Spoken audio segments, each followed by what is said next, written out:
नमस्कार दोस्तों, आपका स्वागत है PR टेक्निकल क्लासेस के अंदर। तो आज से हम एक सीरीज स्टार्ट कर रहे हैं यूट्यूब पर कि जो एग्ज़ाम में क्वेश्चन बनते हैं इसी थ्योरी से, ठीक है। तो उसके टॉपिक बाय टॉपिक हम देखते हैं और क्वेश्चन भी देखेंगे किस तरह से एग्ज़ाम में आते हैं। तो आज का टॉपिक है वेव फॉर्म के बारे में, तरंग रूप के बारे में। तो देखो स्टार्ट करते हैं। तरंग रूप इसे बोलते हैं वेव फॉर्म। वेव फॉर्म, ठीक है। वेव फॉर्म शॉर्ट में लिखता हूँ वेव फॉर्म के वो, ठीक है। तो अपने स्टार्ट करते हैं इसको। देखो तरंग रूप पहले किस प्रकार से बनती है, ठीक है। तो अपने पास एक एक्स अक्ष होती है और एक वाई अक्ष होती है।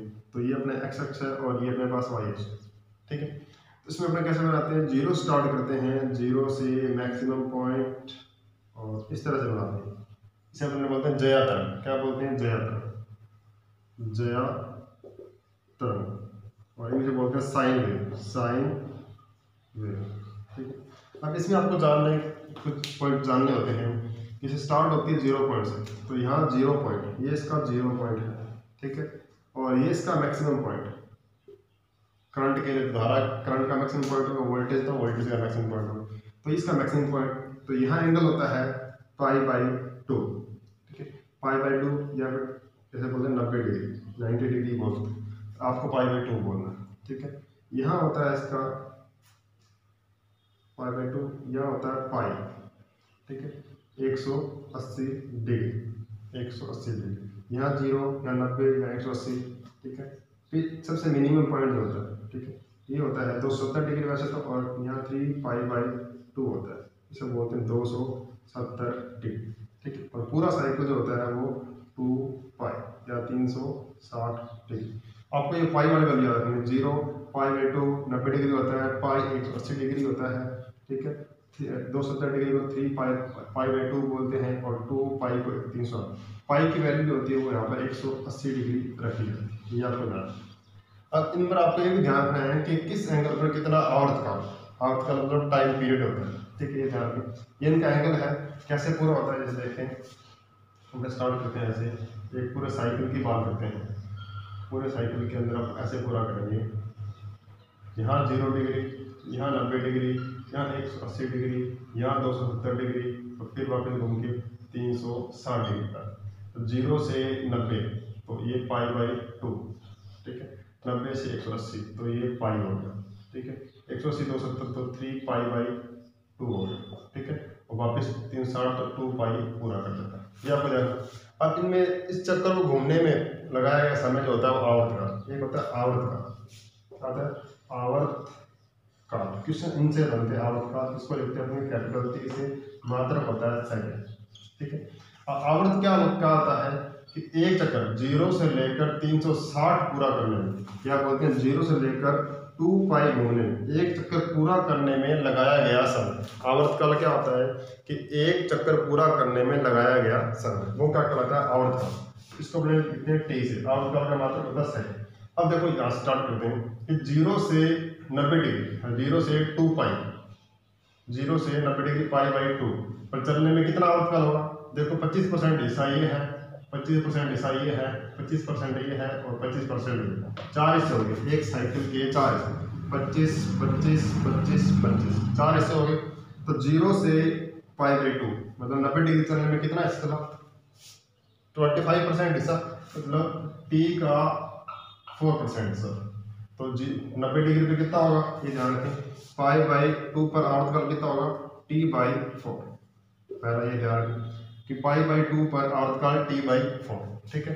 तो यहाँ पे T/4, फिर यहाँ से घूम के यहाँ आए तो 90 से 180 मतलब पाई पर क्या अपना आधा साइकिल पूरा कर लिया, यहाँ से लेके चले यहाँ 25%, यहाँ पर 50% पूरा कर लिया। तो T/पाई पर कितना होगा? T/2, पाई पर कितना होगा? T/2। तो यहाँ जाके यहाँ पर क्या आएगा?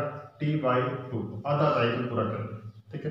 फिर 180 से 270 चले, मतलब आप 3π/2 पर मतलब 75% हिस्सा प्राप्त कर लिया। अब 75% को अपने सीधा कर सकते हैं, तो 3/4 लिख सकते हैं, 76% को अपने परसेंट निकालेंगे, 3/4 आएगा। तो यहाँ पर 75% के लिए अपने क्या रखते हैं?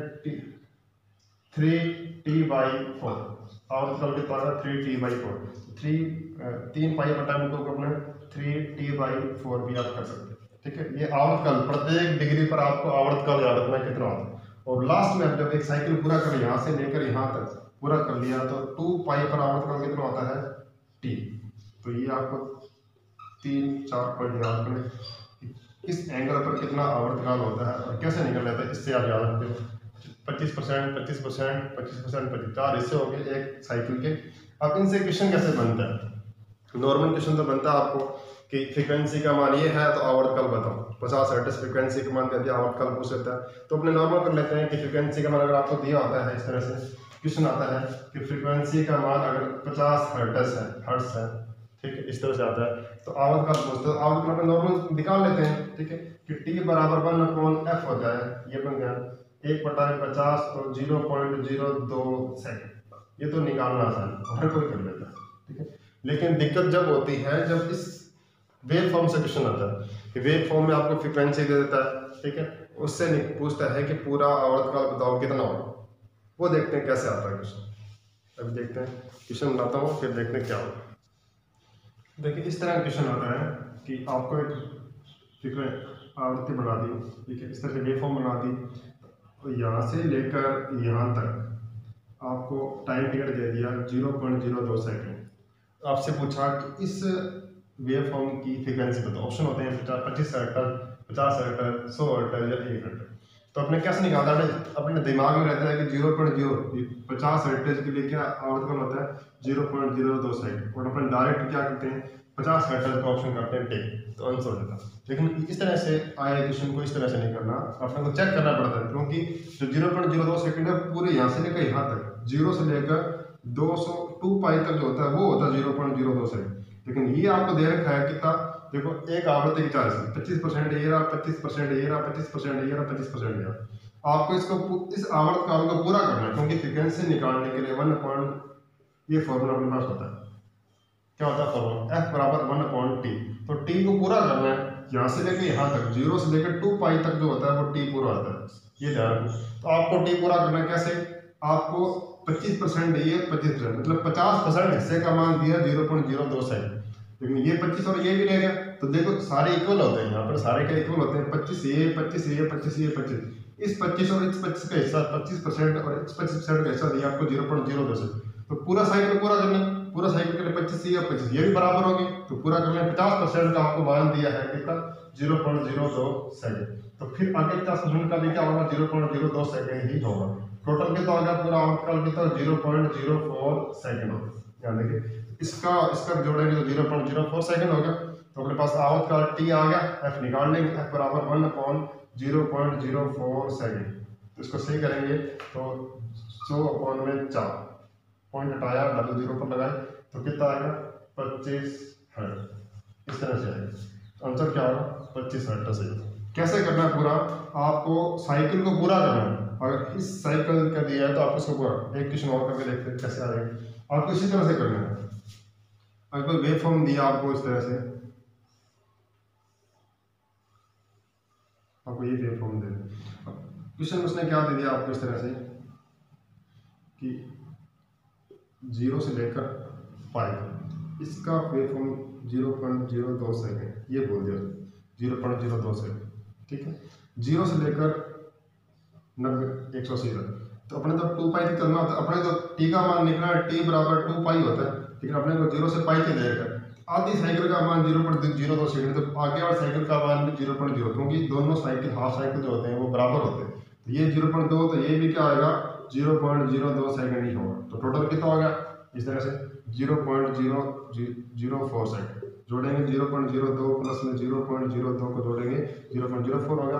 क्वेश्चन वापस से क्या आएगा वही आएगा, f बराबर 1/0.04, कितना आएगा 25 हर्ट्ज है। मतलब अगर 25% हिस्से का मान दिया तो आप उसको पूरा साइकिल बनाओगे। पूरा साइकिल बनाने के बाद आप t निकाल लोगे, t से क्या आ जाएगा आपका पास f आ जाएगा, ठीक है। ये आपको ध्यान रखना, ठीक है। तो वेव फॉर्म से आए क्वेश्चन आप इस तरह से अटेम्प्ट कर सकते हैं। तो नेक्स्ट टॉपिक जो होगा अपने पास वो ताक्षणिक मान की करंट और वोल्टेज की समीकरण होगी। वहाँ से किस प्रकार के क्वेश्चन बनते हैं वो अपने देखेंगे। तो आज की अपने टॉपिक यहीं समाप्त करते हैं। ठीक है, अपने किताबों से क्वेश्चन ढूंढ के करिएगा, ध्यान रखिएगा किस तरह से करने हैं, बाकी अपने नेक्स्ट क्लास में करेंगे। धन्यवाद। चैनल को सब्सक्राइब करें, शेयर करें। Thank you.